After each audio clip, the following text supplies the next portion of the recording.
views and opinions expressed in this program are those of the participants and do not necessarily reflect the views of BronxNet or the program underwriters. Straight ahead on this edition of Perspectives, now that the midterm elections are over, what's next on the national as well as the local level? We'll recap what is going to happen with New York State now that New York State has control of the Senate, the Assembly, and a Democratic governor. Well, how's it going to play out? Marjorie Velazquez, district leader of the 82nd Assembly District, joins us on this edition of Perspectives with yours truly, Daren Jaime. What's on your mind? Let 'em know. What's on your mind? What's on your mind? Let 'em know. Anything relevant to life, you bring it to the table. Whether you make a move solo or a movement with a stable. No fables, you speak on your decisions. Cause in the long run, it's your voice, your views, your vision. Keeping it real with many messages for you to know. This ain't radio, but DJ runs the show. Entertainment, he rocks it. Politics, he locks it. The host with the most would handle any topic. Don't forget to share your perspective with shines of light. Cause it might make a difference in someone else's life. Make a difference. What's your perspective? Express what's in your heart and your mind. Share your perspective. What's your perspective? And hello, everyone. Welcome to this edition of Perspectives. I am Daren Jaime, and of course, we thank you for watching. You can catch Perspectives every week here on BronxNet's Channel 67. If you have Verizon Files, that's Channel 33, or anytime on the web at BronxNet.org. Also want to tell you, stay connected to us via social media. You know, we got Facebook, Twitter, Instagram, all those things you can check out. My professional page, Daren C. Jaime on Facebook, get some inspiration, some other stuff, and we'll be sure to share your perspective, because you never know. It just might make it here on the show, or it just might make a difference in somebody else's life. Well, coming up front and center on this edition of Perspectives, we are talking politics. Now that the midterm elections are over, the Democrats, is it a blue wave, a blue ripple? The GOP, they win control of the Senate, but Democrats win control of the House. Here in New York State, you've got a Democratic romp. You've got Democrats winning the Assembly, the Senate, and we also have a Democratic governor, Democratic attorney general. What does this all mean? How does this play out? Then on the other side, you've also got some ladies who got elected to politics, women making a big stand, particularly in the office of the congressional House seats. And so here to break all of that down, we've got a very good specialist, Marjorie Velazquez. She's also the district leader of the 82nd Assembly District here in the Bronx Part B, and good to have you. Great having to be here. Yeah, well, Opportunity listen. to be here. Oh, well, and you're doing fine. Just tell us a little bit about this here, because when we look at midterm elections, we saw a lot of people said in the beginning, blue wave, no blue wave. And then we saw in the days to follow, more House seats, more things happening, and I think it became very impactful that Democrats made a national impact. Yeah, it's slowly but surely more. There are still a couple of races that have yet to be determined, but as they're coming out and as the final votes are coming in, it's still Democratic. So guess what? It is a blue wave. Right. I think last week I had mentioned in Open that, you know, a lot of times people mistaken and this whole voter suppression as a way of saying, oh, well, it's not real. It's not enough. And it is very real, and we need to keep it up. We got to go and register to vote. We got to go to the polling sites and vote every single opportunity, whether it's a primary, for a state race, for a federal race, for your local municipal races. You need to be there at all times, because that's when it matters every single time. I think a lot of what we saw follow the midterm elections was this word, too close to call. Now, usually we don't hear that. It's pretty much a projected winner. This time we had, in many cases, too close to call.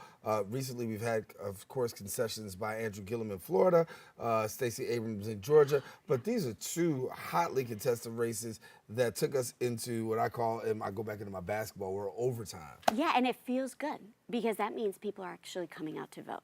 That means people are showing up, and that's what we need to do. And they're showing up in numbers that actually are driving a change. And guess what? A lot of folks need to understand it's not just the end for Stacey.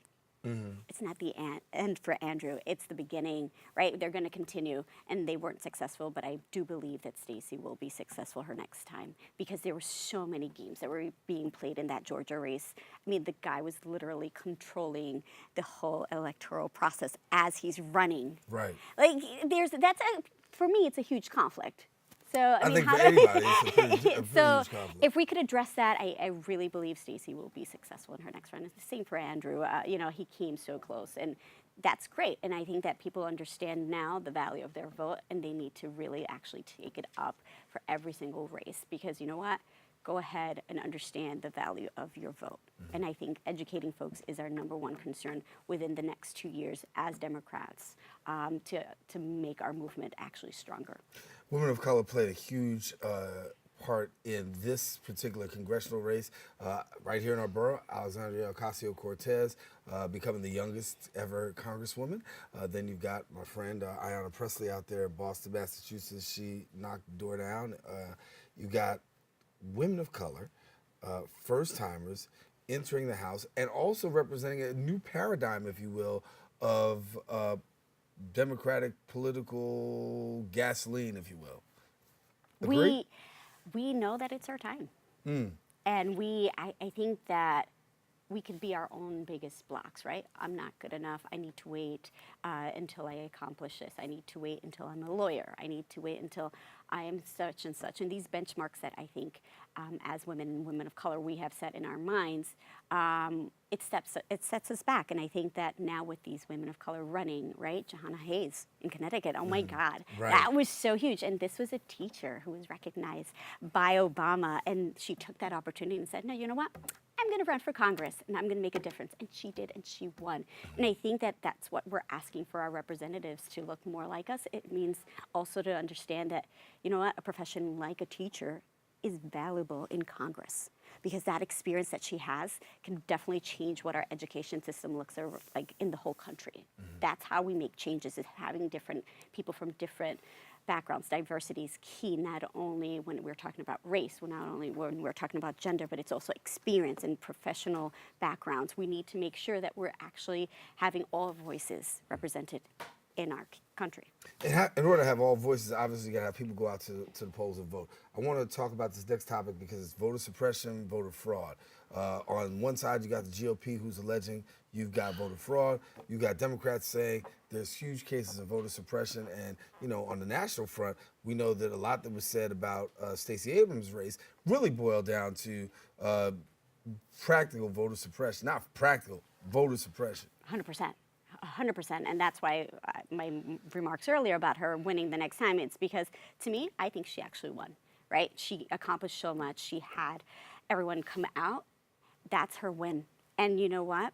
I'm pretty sure that the next time it's going to be so successful. When we're looking at voter suppression and educating folks as to what that is and what that looks like, it means not being able to register in a quickly and timely manner, not being able to go ahead and have early voting, not being able to have the opportunity to vote within the time period that you're used to, right? We need to make it a timelier way for folks to come in and put their votes. So, you know, there's a lot of things that we could do here in New York State, which I look forward to, as a district leader, having that conversation with folks here, which means better machines, more machines, even actually making sure that the ballot is a simpler ballot for folks, so that way the machine can actually take it. Or, you know, I'm a fan of the old one. I love the leopard. No, not the no. Yeah, I'm a fan of that. No, I forgot what the game show is, but yeah. Yeah, it was Price just is Right. the price. No, we're not doing that. But when we're looking at making sure that technology actually reflects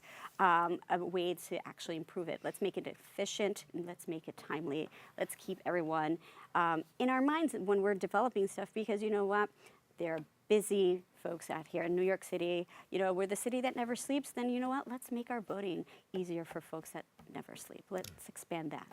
Marjorie kind of tapped into it. We're going to talk a little bit after the break, talking about the New York State, you know, New York State elections and how that actually plays out. We talked on the national front to begin the show. We now shift our focus to New York State and continue more on this topic of early voting. Could it actually happen here in New York? How realistic is it? We'll find out coming up right after this.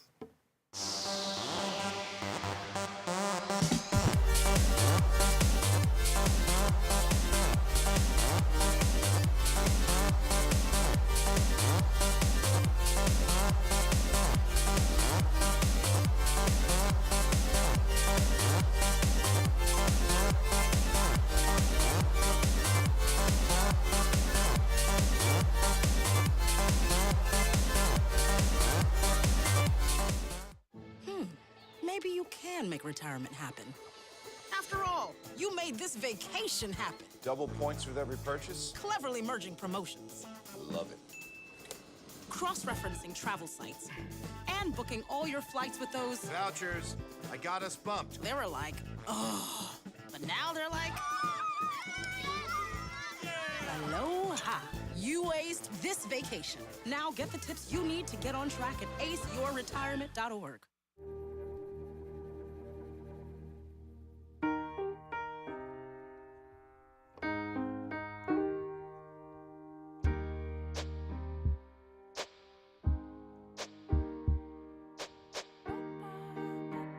And I can't change, even if I tried, even if I wanted to.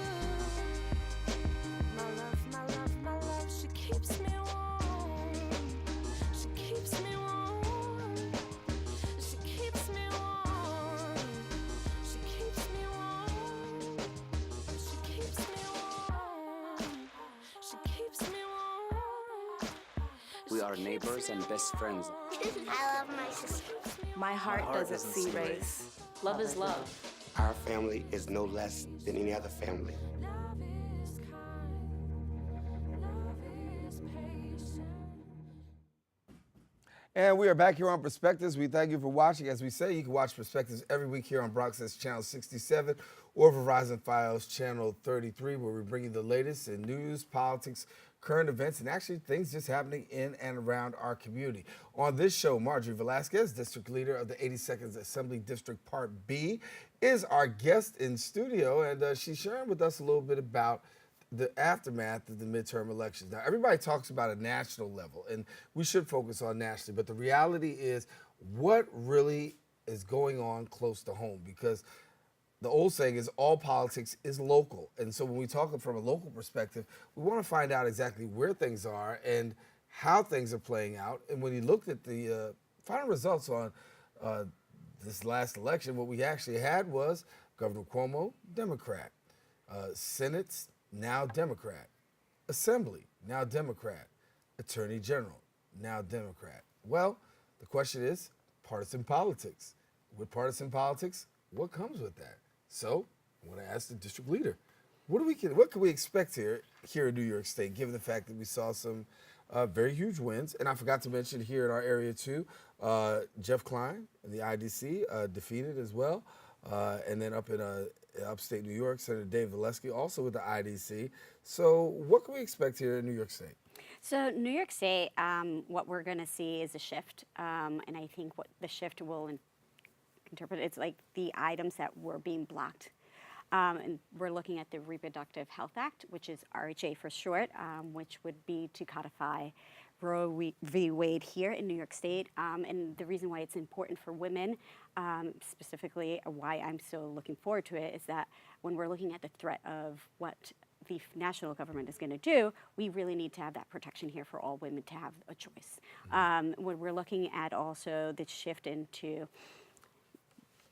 Child Victims Act, we're also going to look into seeing what else could be funded by the state Senate that has been overlooked.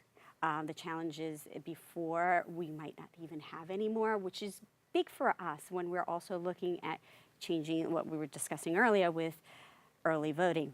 We're discussing in moving forward in legislative issues that we've had to deal with the Republicans blocking. We actually have a way now of dealing and making sure what our priorities are, making sure that our government is actually working for us. Hopefully now we can finally get the MTA to, Yes. make it easier for us New York City folks, and making sure that it's really funded the way it should be, and that actually we have it moving in the right direction for all of us. Now, we know the state GOP Senate has long had a aversion to early voting. We talked about it in the last segment, but given the fact that we've got this, do we see early voting passed, and do we see this happening in short term?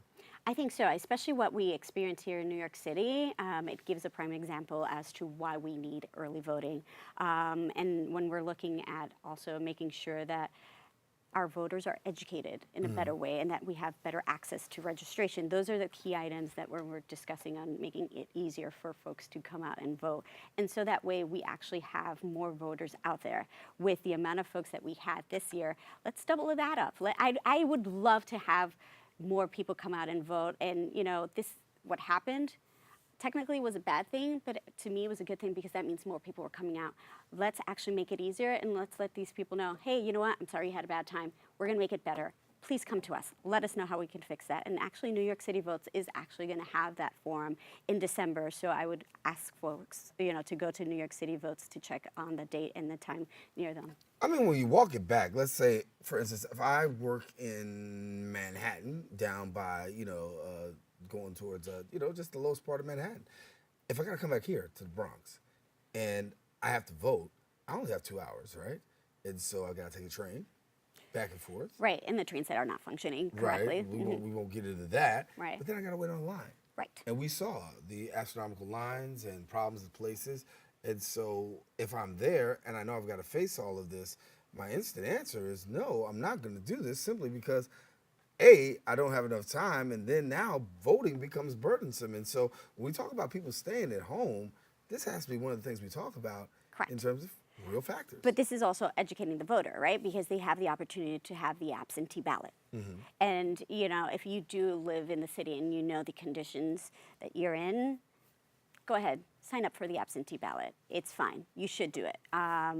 For me, you should not give yourself a reason not to vote. And understanding the commute is an issue. Also understand that it is open from 6 to 9. And if you're inside the polling site at that time, then you still are allowed to cast your vote, even if it's after 9, but you've made it to the line at 9 o'clock. So that's a very important part we need to let families know because, it's 9 o'clock, I'm walking out. No, you stay in line. And that's one of the things that we also need to educate folks on it better. But yes, this is why the early voting matters, but also letting folks knowing absentee ballots are there for you for a reason as well and take more advantage of that. And being able to vote actually literally around the same time. I think one of the biggest challenges that's happening now is you don't know when. Some people just aren't familiar with days of voting. Granted, there's, mailers and stuff that goes out, but folks are confused. I talk to a lot of people in New York, and particularly here in the city, and they're like, I just, I forgot. I don't. That happened yesterday? And I'm like, yeah, it happened yesterday. You missed it. And that's the frustrating part, but that's when we go back to what jobs do we have? And as a district leader, right, for me, it's educating folks, right? So my point is educate the voter. Let's be better about that. Let's actually hold everyone accountable and say, what have you done lately to tell folks that election day is such and such, that the primaries are such and such, and that they have an opportunity to express their vote and their voice on this day. That's what we need to do better on. And I think that this is something that we all need to come to the table and say, how do we engage folks, Is it heavier social media? Is it more mailers that you were saying, I know that New York City Votes actually sends out a mailer, sends out the bio on the person, sends out what their strengths are and what their positions are. Then, you know what? Do I throw it away? How do we really motivate folks? And I think it's also there are so many influencers out there, right? And social media influencers, right? What are they doing? Are we engaging them? What other ways are we using businesses, right? That's the conversation that we can actually have with other, our local businesses beyond having a candidate's poster. Actually, you know what? Just having a poster saying, vote on this day. You don't have to take a position in supporting a candidate. Just support the fact to vote. And I think that actually helps and builds the community in general. Take a quick break. Got more with Marjorie Velazquez, and we'll continue with more right after this. Did you know kids who play outdoors have healthier lungs? Totally. I did. Did you know that boys that play with dolls make better husbands? My son has lots of dolls. But did you know terry cloth diapers breathe better? I did. It's totally true. Oh, yeah. Did you know that strollers have the right of way on the sidewalk? Yes. Yep, I did. Did you guys Did you know that kids who eat breakfast have higher GPAs? Yeah, I know. Yeah. That's actually what I was going to say. Did you know babies should never touch silver? It's really bad for them. I knew that. Did you guys know that statistically friendly kids have more friends? Mm-hmm. Yeah. That's obvious. Did you know most people think they're using the right car seat for their kid, but they're not?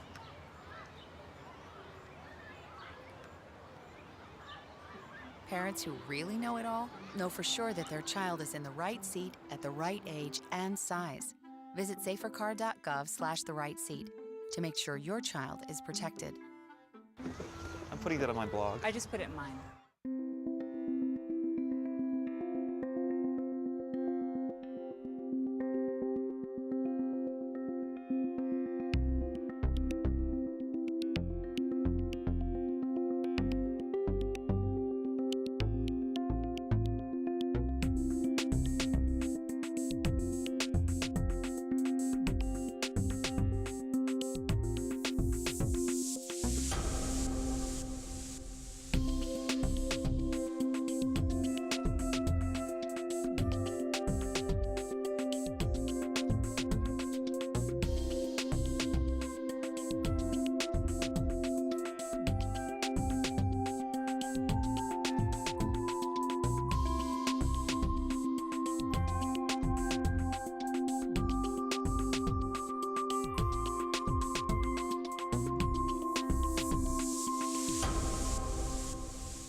And we are back here on Perspectives, continuing our conversation with Marjorie Velazquez, District Leader of the 82nd Assembly District Part B, and she's our guest been here on Perspectives and have been sharing a lot about what's going on politically. Also want to talk about the way and the times that we're in. I mean, Thanksgiving, of course, and then, you know, you've got Christmas and whatever, you know, other holidays are celebrated around that time, you know, Hanukkah, Kwanzaa, all of that, and if you're just not celebrating anything. Three Kings, don't forget. Three Kings, right? Yeah, you got, oh Lord, my mother would have a she'd come down from heaven and beat me down for about the Three Kings thing. I'm serious. So when we talk about that, a lot of money flowing, right? A lot of people still in debt, but small businesses, big right here in our borough. I want to talk about small businesses and during this holiday season as well. So we, I think, need to invest more in our small businesses. And when we're looking at what's happening this week, give back. You know, I was grateful this week to actually give out a whole bunch of turkeys to a lot of families that are needing and deserving of it. And one of the things, the most beautiful thing was having a lot of local businesses come up and say, Marge, we've got these turkeys, can you just give them out? Mm-hmm. And that's the beauty of my district. I'm completely selfish. I'm talking about the 82nd district. I am completely blessed to have so many great local small businesses who just know that the number one priority is staying local and giving back to the community wherever and whenever they can. And I am blessed to actually make the connections within the different civics groups, the different locations in our district that have the need, right? And then it's just combining them. And when we're looking back, they can't give us that if we're not going to them and shopping. So that's my number one ask for folks this weekend. And as the holidays start up, go to your local businesses.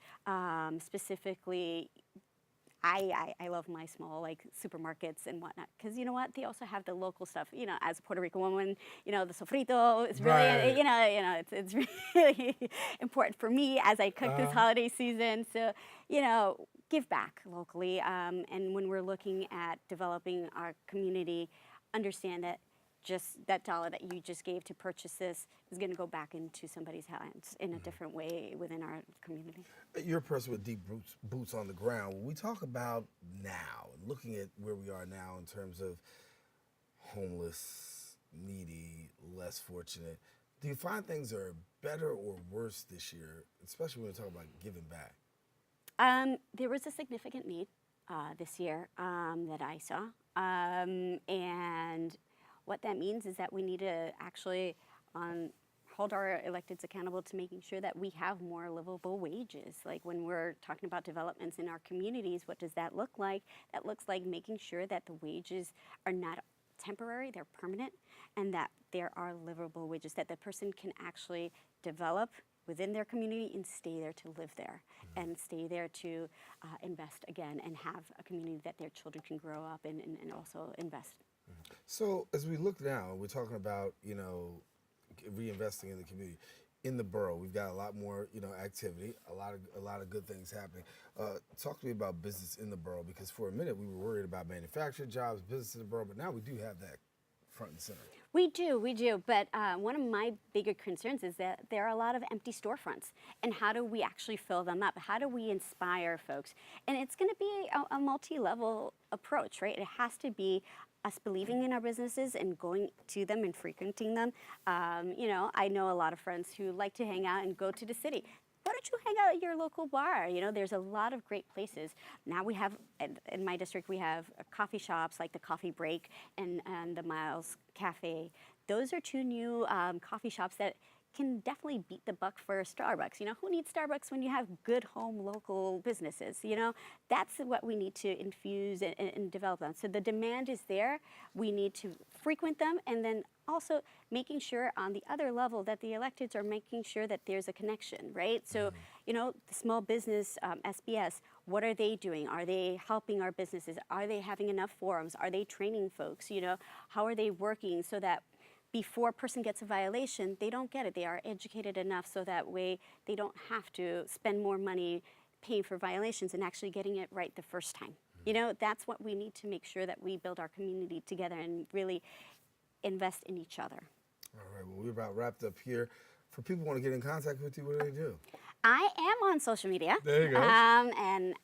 So if you're on Twitter, it's at MVelazNYC. So that's MVELAZNYC.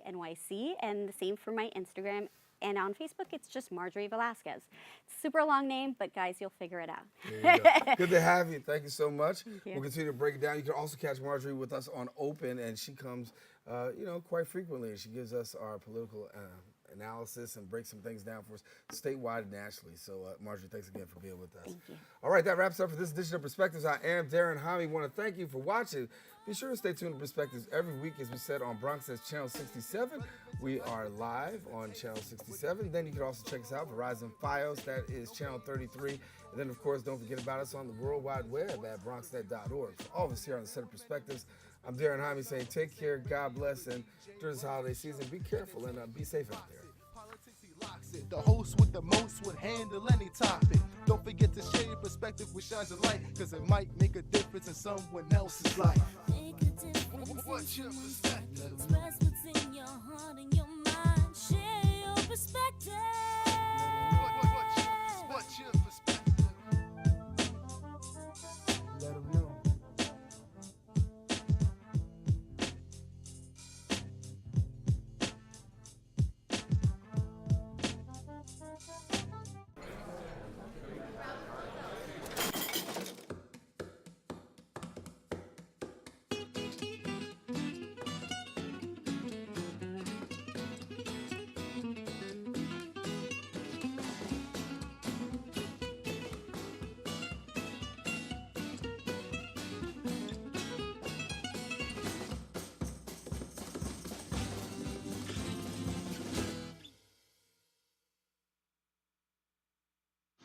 Most party fouls are pretty dumb.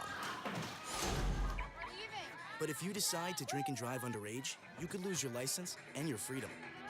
Underage drinking and driving, the ultimate party foul.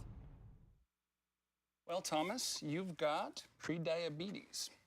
But with more exercise and a change in diet, it can be reversed.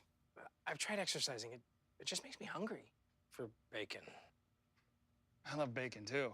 And who really likes to exercise? Not me. Me neither. Nobody. So we're good? What? Oh, you still have pre-diabetes. Big time.